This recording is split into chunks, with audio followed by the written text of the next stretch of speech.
Assalamualaikum warahmatullahi wabarakatuh. Selamat datang di channel saya, Daily Report Channel atau DRC.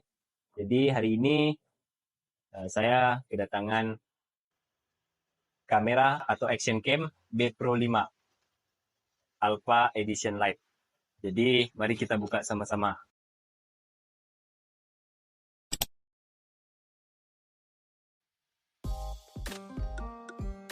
Di dalam box ini kita akan dapatkan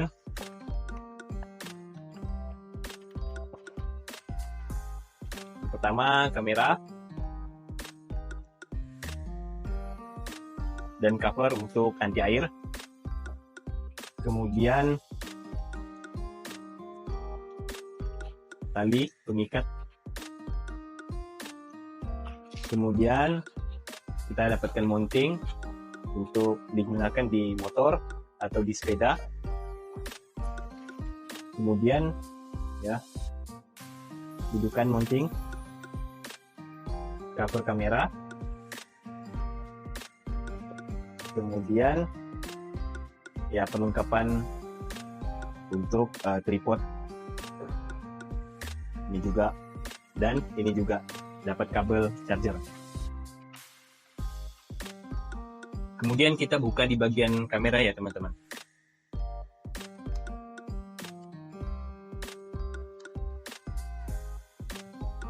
Nah, di sini saya akan jelaskan bagian-bagian dari kamera B Pro atau Brica Pro Lite ini. Jadi di sini tombol on off,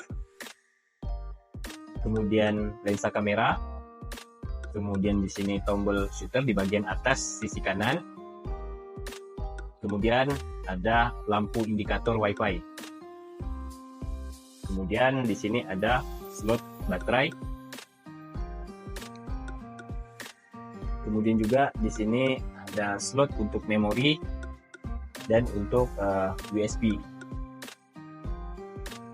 Jadi untuk memori-memori yang besar, kamera-kamera untuk record memerlukan memori yang besar, maka ya kita harus memakai memori eksternal, dan ini USB untuk melakukan charging.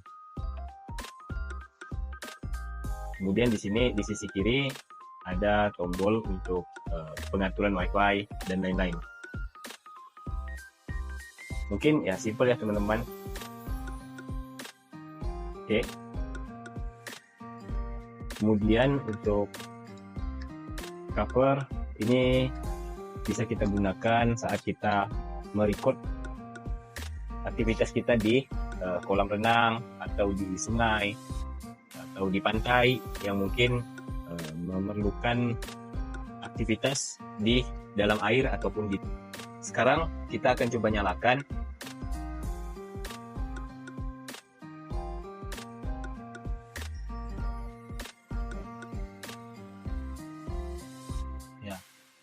Di sini kita memiliki beberapa fungsi tombol dalam pengaturan kamera ini. Jadi di sini tombol on off bisa kita gunakan untuk pengaturan menu. Kita klik. Oke.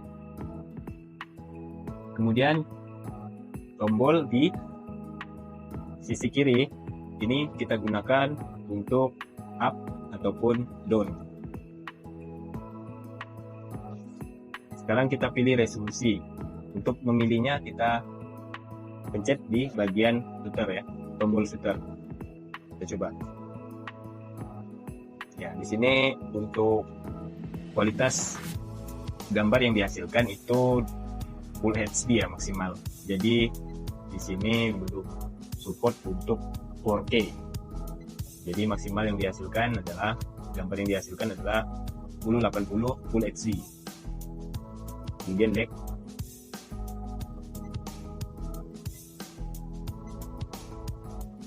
Kita lanjut ke kompensasi exposure. Nah, di sini banyak pilihan. Ya, saya menurunkan saja supaya netral. Kemudian untuk deteksi gerak, ini untuk mendeteksi gerak supaya kameranya bisa fokus terhadap objek yang akan direcord. Kita aktifkan saja. Kemudian rekaman loop. Ya, ini rekaman berulang, kita aktifkan saja.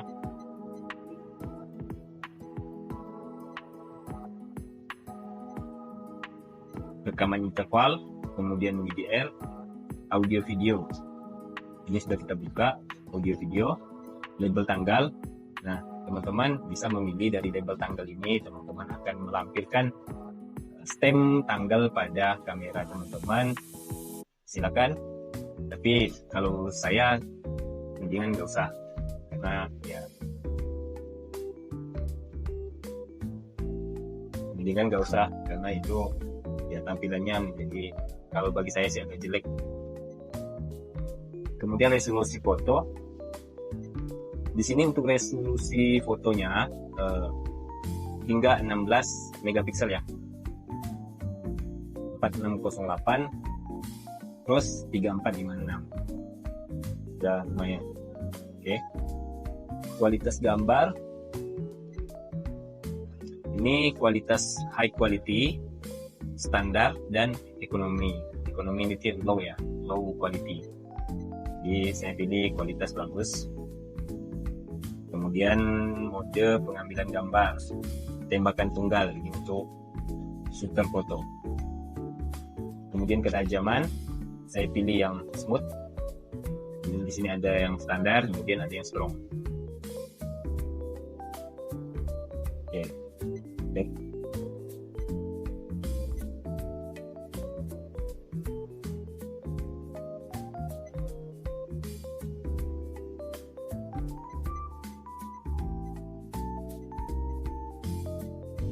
Kemudian menu anti goyang ini untuk meminimalisir getaran-getaran saat kita menggunakan kamera, terutama saat kita menggunakan motor atau vlog yang menggunakan motor. Ini dia dapat meminimalisir getaran-getaran yang dihasilkan, jadi sehingga kamera ini lebih stabil. Jadi di sini saya aktifkan saja. Kemudian keseimbangan putih. Oke, ini bisa kita aktifkan otomatis. Kalau kita mau pilih siang hari saat kita mau record kamera ini dari siang hari, berawan, atau lampu filament tungsten. Ini lampu filament tungsten, artinya ya lampu yang tidak terlalu terang. Jadi teman-teman bisa pilih opsi ini untuk memaksimalkan gambar yang dihasilkan. Oke, saya pilih otomatis. Kemudian frekuensi sumber cahaya. Di sini bebas mau pilih 50 Hz atau 60 Hz. Kemudian mode OSB saya aktifkan saja. Screen saver saya nonaktifkan.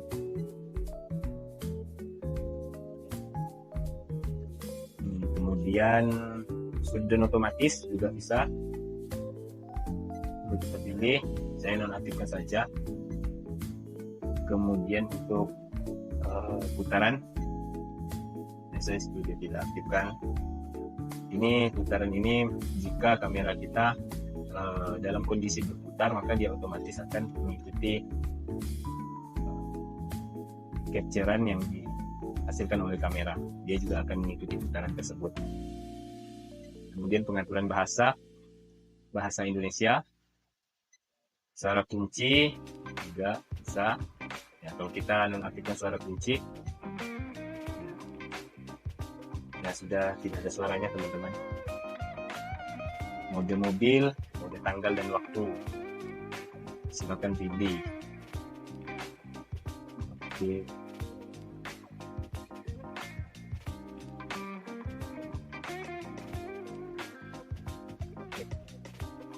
Ya, kita back. Jadi fungsi dari tombol on off ini bisa digunakan untuk tombol back. Mode mobil, Wi-Fi SSID. Oke, ini belum kita gunakan dulu untuk saat ini. Back. Kata sandi. Jadi kata sandi Wi-Fi, teman-teman bisa mengkonekkan kamera ini dengan handphone teman-teman melalui WiFi yang ada di handphone teman-teman. Jadi di sini tinggal masukkan password. Oke, saya back. Kemudian untuk menghapus data yang sudah kita record atau semua data yang sudah kita record bisa kita hapus, dan data yang terakhir kita gunakan. Oke. Kemudian lanjut ke versi. Teman-teman bisa cek untuk versi terbaru dari kamera ini. Kemudian pengaturan standar. Ini jika teman-teman ingin mengatur ke pengaturan default, gunakan pilih konfirmasi. Format. Ini jika teman-teman dari semua memori yang ada yang sudah teman-teman record, teman-teman ingin format, ini pilihan untuk memformat semua memori yang ada yang sudah dimasukkan ke dalam slot ini. Oke, kita batalkan. Ya, mungkin itu saja sih menu-menu yang ada di sini teman-teman. Tinggal teman-teman dalam melakukan pengaturan di kamera action cam ini tergantung dari kebutuhan teman-teman masing-masing. Jadi jika teman-teman lebih suka dengan pengaturan yang lebih high quality, ya pilih optimasi dari pengaturan-pengaturan ini sesuai dengan fungsi yang maksimum. Mungkin itu saja sih yang dapat saya review terkait dengan pengaturan di kamera ini. Mungkin untuk hasilnya kita akan coba gunakan untuk vlog menggunakan motor ya. Nanti kita akan pakai dipasang di motor menggunakan mounting. Kita akan lihat seberapa bagus hasil dari kamera ini, Action Cam B Pro 5 Alpha Edition Lite. Ya. Oke, kita lanjut. Pada pengujian kamera kali ini, Action Cam B Pro 5 Lite ini belum dilengkapi dengan fitur AIS. Tidak seperti B Pro 5 Upgrade yang sudah memiliki fitur AIS yang dapat meminimalisir guncangan pada kamera. Hal ini dapat kita lihat dari guncangan yang terjadi saat perekaman. Selain itu, untuk resolusinya, kamera ini mentok hanya di Full HD dan belum 4K, seperti versi upgrade. Ya, pastinya sesuai dengan harga. Brika B Pro 5 Lite ini hanya dibanderol dengan harga 400 ribuan. Menurut saya ini masih worth it lah, jika dibandingkan dengan versi upgrade yang harganya bisa mencapai 1,3 jutaan. Untuk vlogger pemula, saya sarankan sebaiknya beli versi ini dulu, hingga nanti sudah menjadi vlogger profesional, bisa mengupgrade kamera yang jauh lebih baik dengan kualitas yang jauh lebih tinggi. Itu saja review yang dapat saya sampaikan ke teman-teman. Jangan lupa like dan subscribe, kemudian share ke teman-teman yang lain agar mereka tahu. Oke, terima kasih.